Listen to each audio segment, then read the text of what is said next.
Fala pessoal, tudo bem com vocês? Professor Rafael Gama, de Geografia. Olha só, neste vídeo a gente vai conversar um pouco sobre as questões socioambientais nos espaços urbanos. É isso mesmo, a gente tem que lembrar que o mundo passou, principalmente a partir da chamada primeira Revolução Industrial, por um grande processo de urbanização. E a gente tem que lembrar que, a partir da Segunda Guerra Mundial, nós passamos a ter grandes aglomerados urbanos. Então, cidades como Nova York, São Paulo, Rio de Janeiro, Londres, as chamadas cidades grandes, elas conseguiram mudar de forma considerável o seu clima, chegando a gerar, inclusive, o que a gente chama de um microclima, que é aquele que é diferenciado para aquela cidade em relação às suas áreas vizinhas. A gente pode lembrar também que essas cidades acabaram desmatando muito, não todas elas, claro, mas, por exemplo, muitas cidades grandes do Brasil não têm a quantidade de área verde mínima em quantidade ali por habitante, que inclusive é recomendado pela Organização Mundial da Saúde. A gente pode lembrar também que muitas dessas cidades não tiveram planejamento urbano, então acabaram ali canalizando os rios, aterrando também os rios, passamos a ter também ocupações em áreas de risco, a camada de impermeabilização feita por excesso de asfalto. Todas essas modificações antrópicas, ou seja, humanas, acabaram gerando ali diferenças no clima dessas cidades. E é isso que a gente vai conversar um pouco. Então, a primeira mudança que nós temos é a chamada ilhas de calor, as velhas e boas ilhas de calor, que significa o seguinte: por que tem esse nome? Porque algumas áreas da cidade, principalmente aquelas áreas mais centrais, que têm maior nível de poluição, maior circulação de veículos, maior circulação de pessoas, os prédios mais elevados, geralmente tem menos áreas verdes porque tem um excesso ali de edificações. Então tudo isso vai contribuindo para gerar um aumento da temperatura em uma determinada área da cidade, quando comparado às áreas vizinhas, rurais, suburbanas, por exemplo. Então é esse efeito de uma subida da temperatura em algumas áreas de uma cidade que a gente vai chamar de ilha de calor. Qual é o motivo então? Ação antrópica, ação humana. Primeiro, verticalização e excesso, ou seja, a grande quantidade de prédios cada vez mais altos, isso diminui ali a velocidade de circulação do vento, aumentando aquela sensação de calor. Outro problema, a questão do desmatamento, de não se ter um planejamento urbano, um cuidado, não se preservar muitas vezes os parques de uma cidade, então você tem escassez de áreas verdes e a planta a gente sabe que ela, além de absorver muita radiação solar e não liberar tanto calor, ela ainda funciona dando sombra para a cidade. Então é excelente que a gente tenha áreas verdes em uma cidade, só que em muitos casos, grandes cidades do Brasil não estão muito preocupadas com isso, infelizmente. Então, escassez de áreas verdes. Próxima, excesso de poluição. Sim, porque a poluição ela cria um mini efeito estufa. Como assim?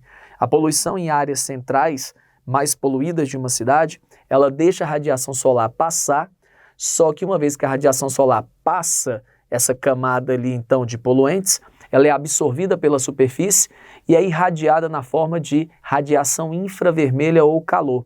Esse calor, se tiver muita poluição, acaba ficando preso, aumentando também essa sensação térmica, essa sensação de calor. Ok?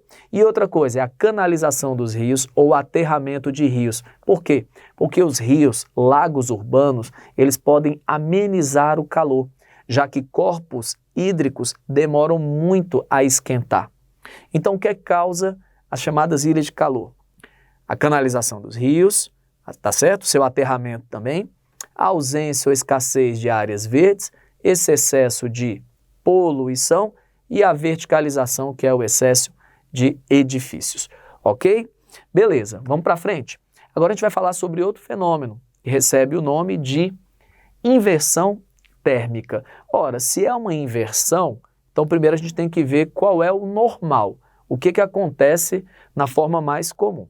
Então veja, aqui eu coloquei uma mesma cidade, só que em duas situações, a primeira normal e a segunda de inversão térmica. Muito bem.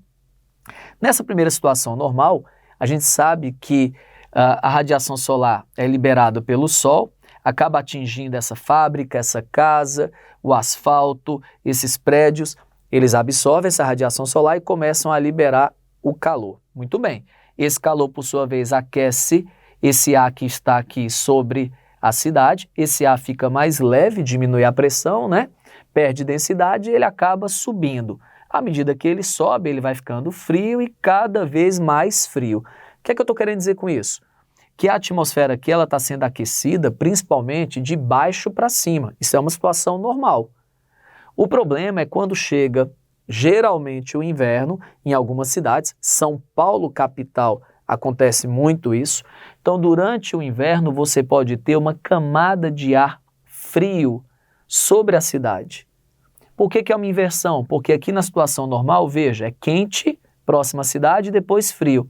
Agora nós temos o frio próximo à superfície, depois uma camada quente, olha como é realmente uma inversão, e depois uma camada fria. Qual é o problema desse ar frio sobre a cidade? É que o ar frio ele é mais pesado, ele é denso, então ele tem maior pressão, ele não sobe muito. Como ele não sobe muito, aqui nós vamos ter um problema. Qual é? Quando houver a emissão de poluentes aqui, esses poluentes vão ficar presos. Então eu posso colocar bem aqui, olha, repare, esses poluentes aqui, eles vão ficar presos nessa camada de ar frio. Enquanto nessa situação normal, eles tendem a chegar até camadas mais altas da atmosfera. Então isso aqui não apresenta um grave problema para o ser humano. Aqui sim. Por isso que geralmente no inverno os problemas também respiratórios de cidades como São Paulo acabam se agravando mais ainda. E agora tem uma dica, isso aqui é um fenômeno natural e o meu medo é esse, é porque tem muito aluno que acaba nos vestibulares aí errando, colocando que a inversão térmica é um fenômeno causado pela sociedade humana. Não, é um fenômeno natural. Agora, ele agrava um problema humano. Qual é o problema humano? A emissão de gases poluentes. Então veja, se não tivesse poluição aqui, nessa cidade, a inversão térmica não seria um grave problema. Mas como tem inversão térmica em cidades poluídas, aí é quando você vai ter um agravamento, então, das doenças respiratórias, ok? Quero lembrar também de uma outra coisa. Além dessa questão das ilhas de calor, da inversão térmica, a gente está falando muito de poluição. E poluição atmosférica, né? Em algumas cidades também é comum o chamado smog, que é aquela névoa, aquele nevoeiro, aquilo que muitas vezes a televisão mostra na linha do horizonte, e a gente vê cidades como São Paulo durante o inverno, muitas vezes, com uma tira meio que marrom, né? Com uma cor cinza, assim, escura, um marrom mostrando ali os poluentes. A gente pode até falar também smog fotoquímico, que é quando algumas pessoas em cidades como São Paulo chegam a respirar gás ozônio. E o ozônio ele é tóxico para o ser humano. O ozônio ele é ótimo lá na estratosfera, bem longe da gente, bem alto, protegendo a gente do excesso de radiação ultravioleta, na velha e boa camada de ozônio.